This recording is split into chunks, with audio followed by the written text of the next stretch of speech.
We see these industrial era heavy machines being replaced by biological processes that, sure, there's a bit of noise when you're scaling up, there's a bit of inconsistencies, but when you nail the inconsistencies, biological processes are so much more cost effective. Welcome to Brave.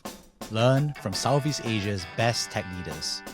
Build the future, learn from our past, and stay human in between. No BS on success. I'm Jeremy Au, venture capitalist, Sierra founder, Harvard MBA, science fiction nerd, and dad of 2 daughters.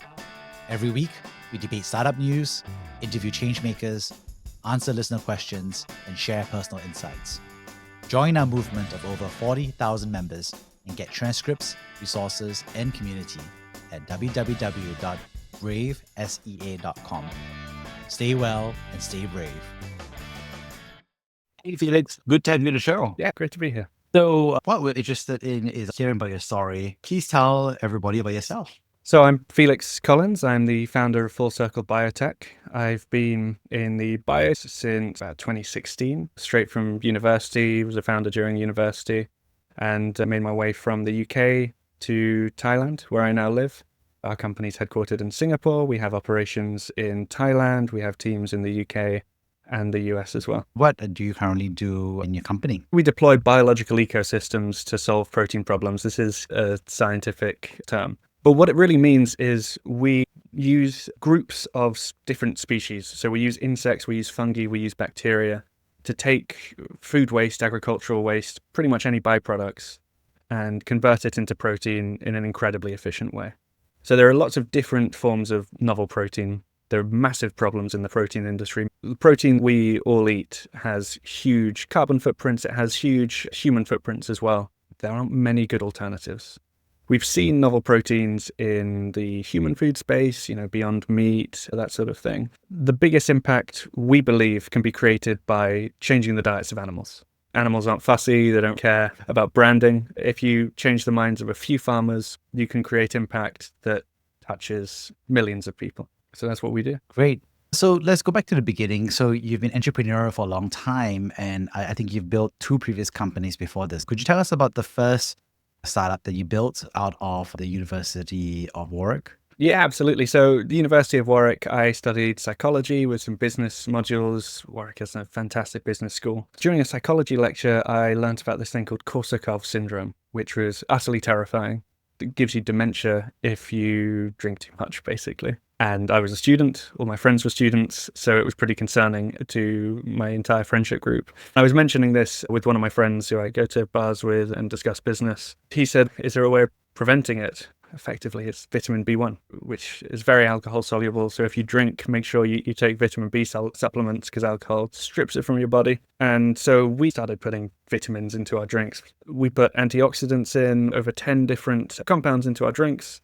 And we decided we wanted to actually take this to a nightclub. So I put it in a spray bottle. The next day, woke up at 6 a.m., which was rare for a university student. Felt amazing. Phoned my friend who was never up before 12, and he felt the same. We thought, what's happened? Turns out we accidentally discovered a novel application for this particular antioxidant called NAC.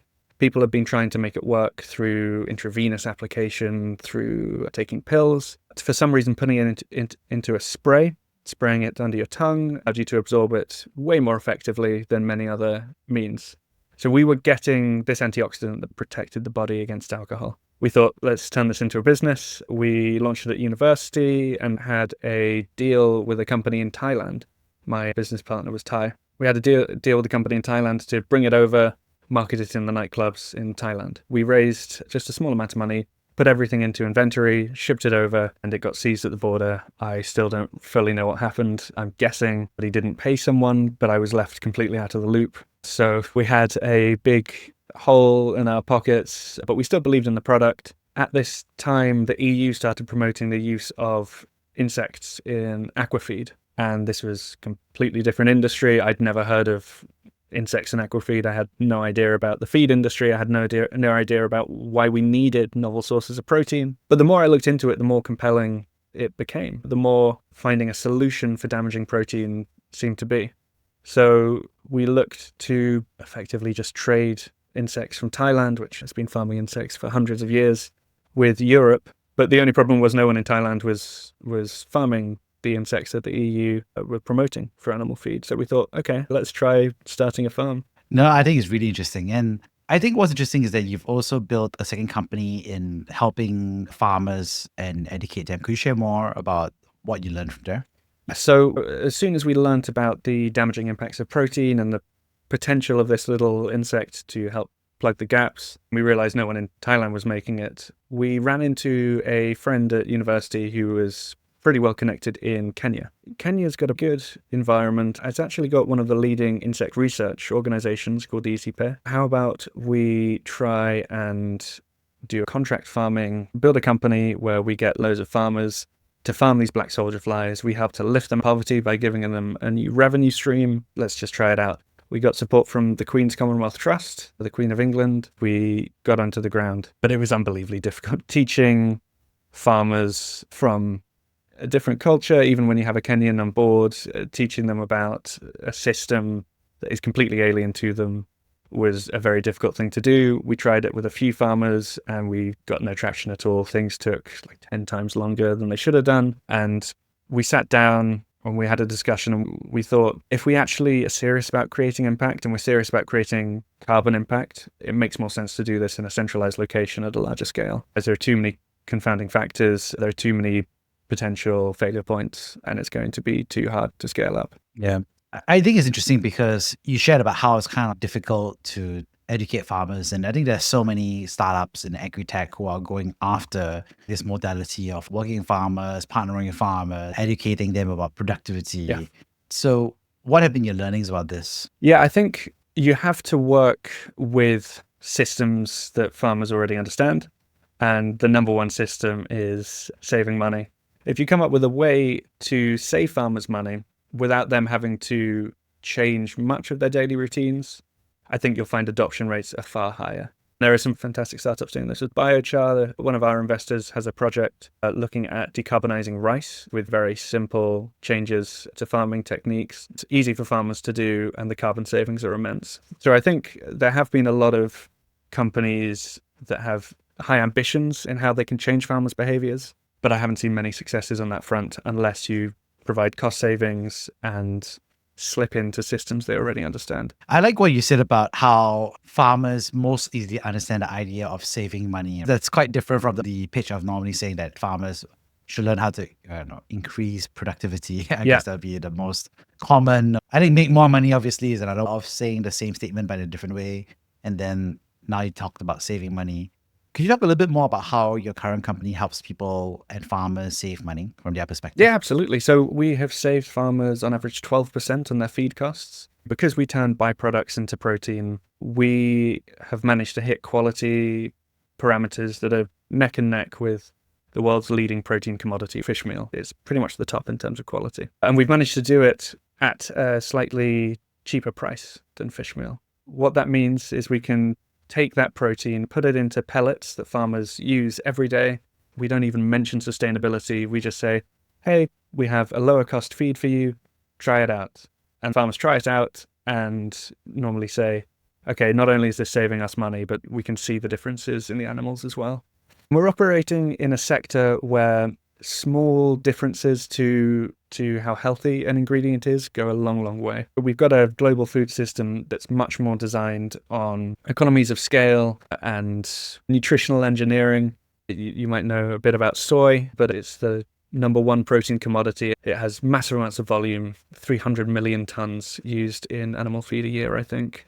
But it's got a lot of anti-nutritional factors. So by producing an ingredient that lowers cost, that doesn't have anti-nutritional factors, that goes straight to farmers, allows us to make massive amounts of change in terms of carbon reduction. It allows us to save farmers money, and we can see the impacts. It's incredibly rewarding. What's interesting is obviously your developed position of better, or say cheaper feed is really interesting. Could you share about how you actually make it happen? So, black fly. Yeah, black flies. Black soldier fly. Kind of an larvae. intimidating There we name. go. So it's a scary name. Yeah. And walk through that step of how that actually happens here. Yeah, so when we set up in Thailand, we, in 2019, launched Thailand's first commercial black soldier fly farm. It became clear quite quickly to me the industry has a lot of promise, but I think there are unique pressures in Thailand. It's very challenging to do here.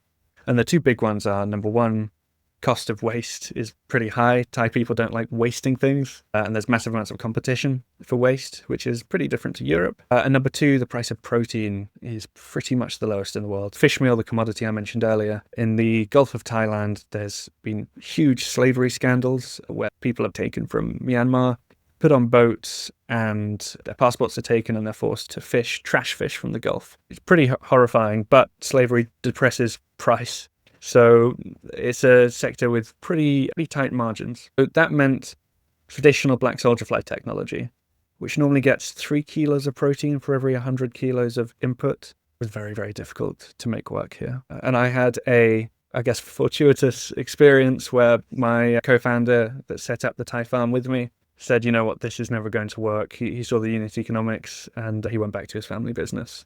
And I was left during COVID, 9 months in a condo, didn't know anyone here, didn't really speak the language. So it was just me and a computer. And I used that time to basically, I hypothesized a way to get other species into the system, to do what black soldier flies do, but with fungi, with bacteria, and with loads and loads and loads of them. I had an ecosystem on paper. It made sense. I mean, I'm not a trained biologist, but I was emailing with professors around the world. So I raised a small amount of cash to try it out. And after the first year, instead of producing 3 kilos of protein for every 100 kilos of input, we were getting 20 kilos of protein. That immediately showed us that we had a way to make novel protein affordable just by increasing efficiencies. We've continued that. We're now at something like 45% yield, so 45 kilos of protein for every 100 kilos of input, which means we're price competitive with fish meal in probably the most price-sensitive market in the world for protein. Yeah, I find the phrase slavery lowers prices to be a fair statement in the sense that this kind of indentured wage labor is one feature of these industries that are trying to push for massive cost. Yeah. I think what's interesting of cost is that you're approaching it from an efficiency perspective of the conversion. What's the maximum you think is the theoretical yield from 100%? What do you think is the theoretical maximum for that conversion ratio? The maximum theoretical yield is 90% with our technology. That basically requires having completely dry input, like bone dry input, which doesn't exist. But if it did, we could get around 90%. It's interesting, right? There's a classic relative benchmarking. I'd love for you to share. What's the standard ecosystem science textbook of like sunlight to grass, grass to cows, cows to humans? What's the general range of conversion ratios for these? Oh, wow. There's a whole science behind that. And I'm afraid I don't really know. Yeah. I'm being a generalist. Yeah, but I'm just wondering, if I ate a piece of steak, would it be 45% conversion? Or well, in terms of protein you ate. Yeah. Well, I mean, the thing about most food stuff as we consume, and this is true for food waste as well, it's pretty much 70% moisture. The good stuff that you actually get from it, if you can absorb 50% of the protein, I guess it depends how rare you like your steak, but then you're probably doing something good. But in terms of specific numbers, I'm embarrassed to say. I haven't really studied it. Yeah. And so talk a little bit more about what it takes for you to kind of have built this out, because, I think that for a lot of these startups that talk about building a better ecosystem, etc., a lot of that normally works in a lab or at a very small scale, but ramping it up has often been the bugbear for almost all, I would say, alternative proteins, some form of that, bioreactors or system culture. The efficiency claims made at an early stage pretty much fall apart at that scale-up phase. So could you share a little bit more about some of the challenges you had in scaling down? Yeah, to be honest, our main challenge was commercial. It wasn't so much technical. 30 tons a month at the moment, which is significant for novel protein, but we wouldn't consider that industrial scale yet. We were going down the same pathway as most novel protein companies, which is you have a fantastic ingredient, you have a fantastic product, you prove the unit economics at pilot scale, or you show there's a real chance of those unit economics becoming feasible at industrial scale. But then you run into a massive problem, which is who's going to buy this? Novel ingredient producers go to the big feed companies and say, hey, we have an ingredient, you should use it. It fits in with all your climate agenda and it's high quality. And feed mills basically say, okay, cool, this is interesting. Maybe we'll test it. We'll buy shipments from time to time, basically for testing. But we're not going to give you any binding agreement until you have at least 100 tons a month. And for most novel feed companies, that's going to cost $5 to $15 million.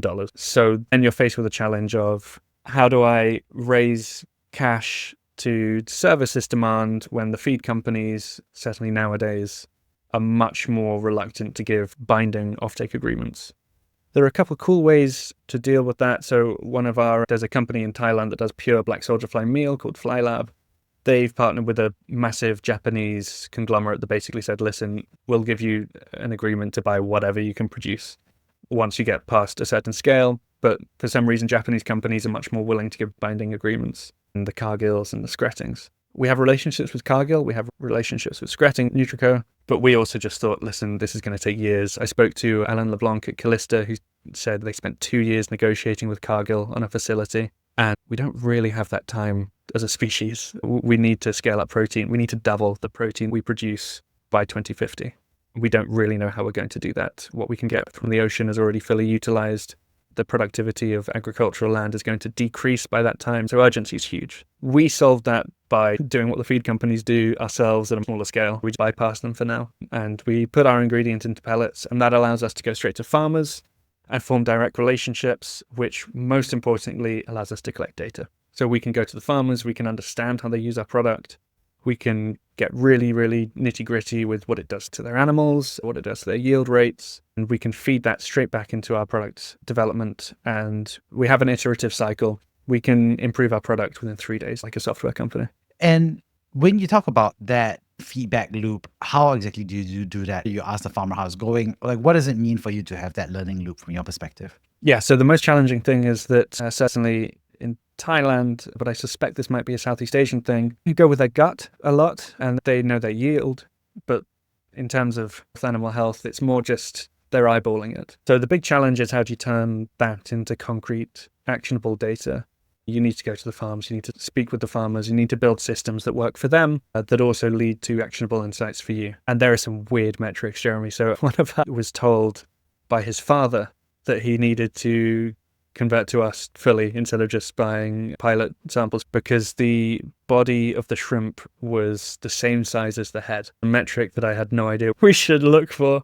But that's a metric that's easy for farmers to tell because they just look at their... So I think you need to get creative and understand that people aren't going to fit into your sort of Excel spreadsheet models. You have to work with them. I thought it was a funny phrase to say, is the body of the shrimp the same size as the head? I've never even thought about that. Neither have I, and this is my industry. What are some other farmer insights or learnings that you've had about farmers that you think every startup entrepreneur like yourself and myself, we went to university, didn't have farming experience, and obviously Excel is part of that process. But I'm curious, as you make contact with the frontline farmers, what other insights have you learned, or what things have you had to change your mind on as part of that transition to being on the ground? That's a great question. I've become a lot more accepting of superstition and sort of not so much magical thinking, but maybe spiritual thinking. Obviously, going to a Western university, that's sort of beaten out of you, certainly going through the Western educational system. But I'll give you an example. We went to a province called Kalasin. This is a rural, remote province. We went to one dam. That dam consumed 2,000 tons of feed a month. Huge, just on one dam. We spoke to these farmers. One of the farmers was speaking to my co-founder, and my co-founder was saying, so what is your feed spend? The guy said, we spend maybe $1 a kilo on the actual feed pellets, and then we buy pig milk for around $3 a kilo. And my co-founder went, sorry, pig milk? Which can mean a few different things in Thai. It can be a cut of meat. And the farmer said, yeah, pig milk. And it turns out this guy properly believes, as does everyone else in this dam, that mixing pellets with pig milk creates massive differences in fish health, fish survival. I couldn't find any scientific papers supporting this. Pig milk is basically just a more watery version of cow's milk that doesn't taste as good. I have no idea who's milking pigs to sell it to these farmers. And so there's a lot that you just have to sort of accept at face value and work with. And so we just had to say, okay, so if we could reduce your dependence on pig milk by providing better quality protein, would you be open to that? They said, yeah, but we don't think you can do it. So we're currently piloting pig milk replacement, which is not a sentence I ever thought I'd say and into business. But yeah, I've become a lot more accepting of that line of thinking. Well, the superstitions, everybody has their own personal one, right? Or their own quirks. Some people believe in the number 8 in Asian culture. So 8 is, good luck, right? In the East Asian side, a lot of people in the West avoided number 6. Ah. That's another way. It's unlucky. I think it in still time. happens. So, I think it depends. Numerology, things like that. Yeah, true. I'm just kind of curious, as you said you've been working on commercial has been the biggest challenge. Could you share a little bit more about what you've done to improve your commercial go-to-market? We just took matters into our own hands. We saw the pathway that lies ahead. It's a pathway forged by some European and American trailblazers. I went on a tour last year speaking to novel protein founders, speaking to novel protein VCs to basically get a sense of strategies that really work. It was kind of telling. There are very few success stories, founders that have built up to industrial scale, maintained industrial scale. But the few ones that did partnered with much larger companies, with JVs. Callista is a company that makes protein from bacteria, single-cell protein. They eat methane. They've turned greenhouse gases into protein, which is a fantastic idea.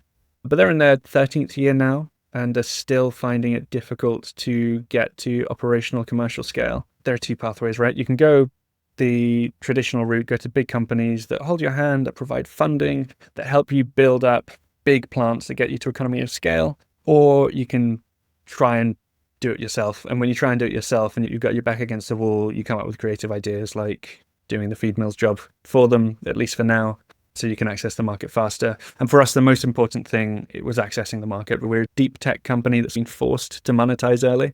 There's still so much about our technology to develop. But new traction and repeat customers, that tells you things that you can never learn in the lab. There aren't enough people taking risks of going to market with basically an MVP, stuff that you get taught in business school. Go to market, stay lean, iterate. But it's really hard to do in biotech. It's hard to do in novel protein. But I think it's possible. And more founders should be trying it. What advice would you give to founders from your perspective? I think try to do as much as you can with as little money as possible. It's easy to say in the current where US stock markets are going crazy. Angel investing is probably drying up right now. And VC money is flowing less into alt protein. My advice would be don't try and rebrand yourself as an AI company just to get capital. Do what you can with the capital that you have and make it work. There's always a solution to problems, and that includes commercial problems. And there are always going to be creative things that you can do to monetize your product early, but be patient and just keep iterating. Fail, just do it really quickly. I thought it was interesting to hear your perspective on improving feed efficiency. Is that the only product you're going to build? Or is it just about improving the efficiency of the meal production process that lowers the cost? Is that the way that we should think about the product? We think of ourselves more as a technology. We're working towards something we call everything tech. And we're testing that now, but it's going to take years before we fully manage it. There are loads of weird byproducts that are kind of difficult to use in almost any context. A lot of them have massive amounts of fiber. And then there are loads of products that have agricultural applications, stuff like soy, but are pretty expensive to process. We think our technology is able to take any organic input and convert that into a complete feed ingredient. So for us, we're looking at byproducts now because it's relatively easy to access. We don't need to get massive economies of scale like buying massive amounts of soy. But in our tests, we've seen our technology effectively do the job of heavy machinery. Humans worked out that we could build these massive machines, pump them full of diesel or whatever, pretty uncomfortable to work around, but they can take big quantities of input and process that into powder or whatever that can then be shipped around the world. And this is great, but carbon footprint is high and the costs of running machines with energy is really, really high. And we don't have super cheap energy from renewables and we rely on fossil fuels.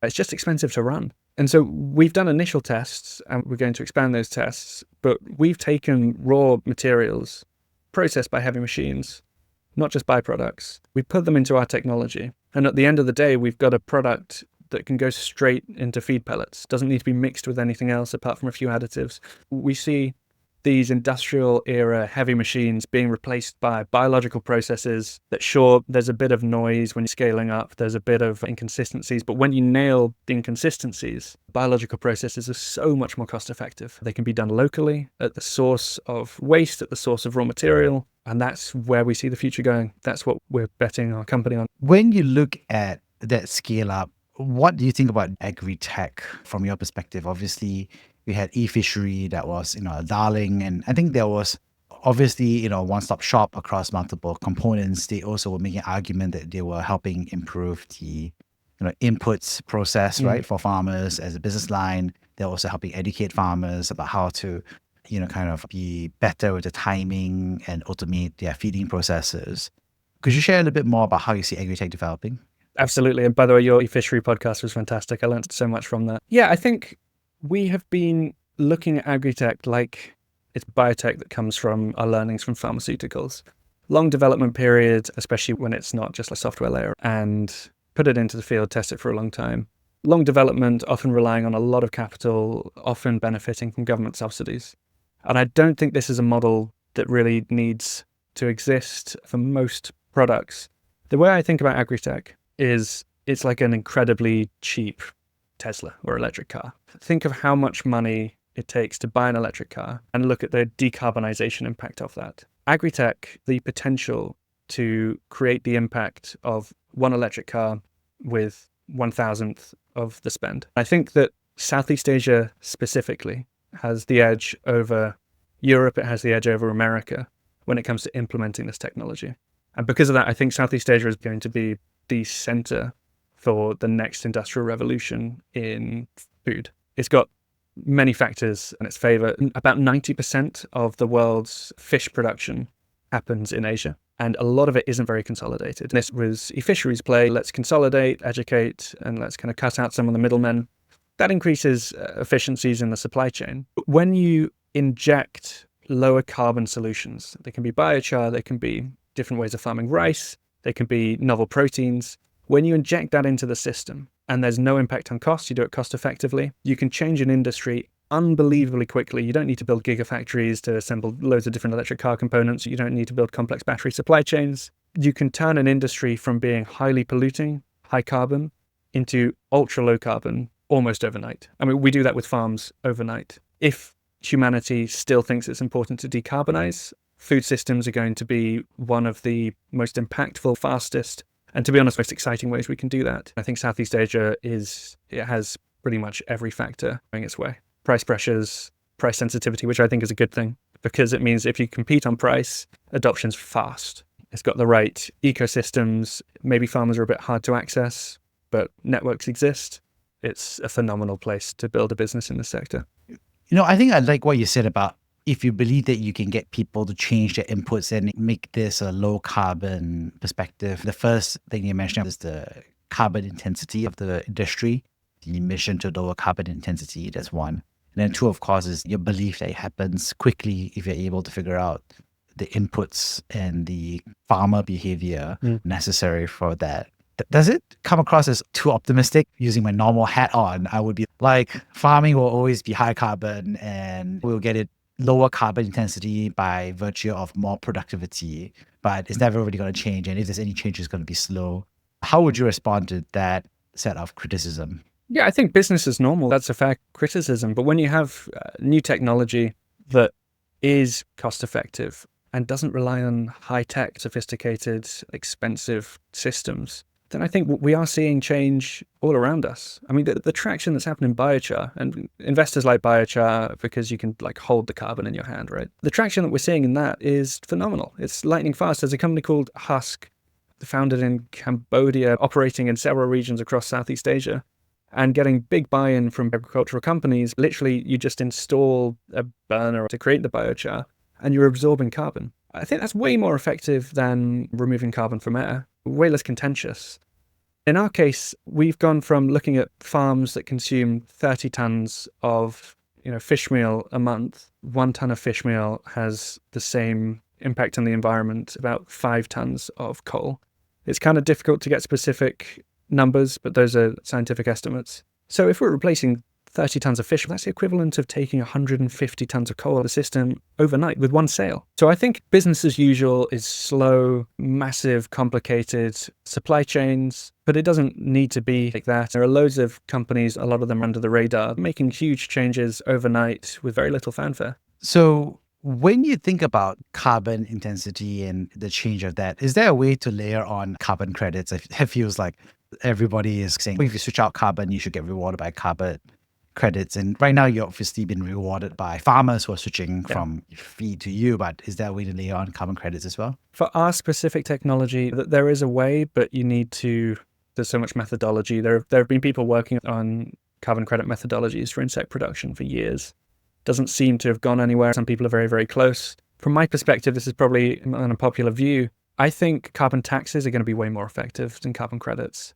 Setting up market dynamics that reward lower carbon companies with market share instead of creating a revenue stream that is always probably going to be quite unreliable, quite volatile, is probably a better way to go. I think carbon credit financing on the private market are a lot more appealing because you make deals with companies, everyone knows what they're getting into, there's a lot less opportunity for greenwashing. But I think financialized systems, unless they're watertight, there's always going to be a risk of them not really achieving what they set out to achieve. From my perspective, if other feed companies are taxed and we're not because we're low carbon, that's going to make life way better for the farmers because it brings our costs down and it makes life better for pretty much everyone but the polluters and provides way more incentive than rewards. Human beings are way more scared of losing something than they are of gaining things. And that's been proven in loads of psychological experiments. On that note, could you share some story about time that you've been brave? Yeah, I don't know if it was brave, but when it was just me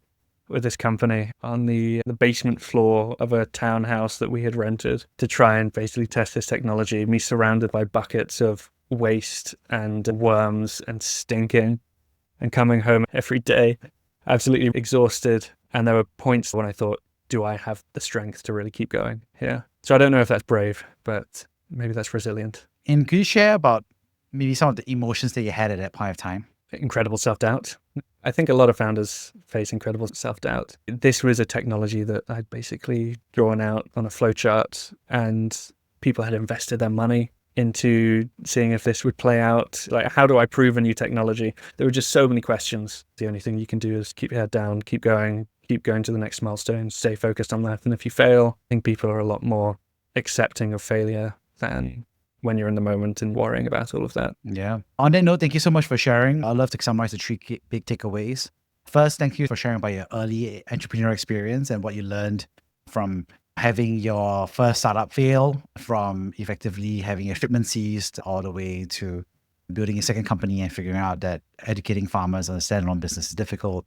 It's interesting to hear your learnings and advice for other founders. Secondly, thanks for sharing about your company and about how you're approaching it, not just from an alternative protein perspective, but also layering in other organisms to help with that process, increase efficiency, and thus make it seamless for farmers because they would rather save money for the same quality rather than, for example, improve quality or improve revenue. This is much better sales pitch from their perspective.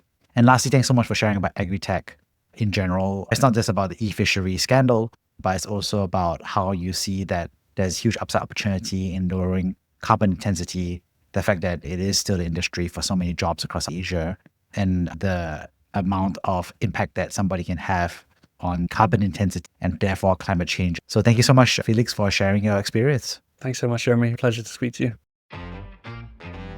Thank you for listening to Brave. If you enjoyed this episode, please share the podcast with your friends and colleagues. We would also appreciate you leaving a rating or review.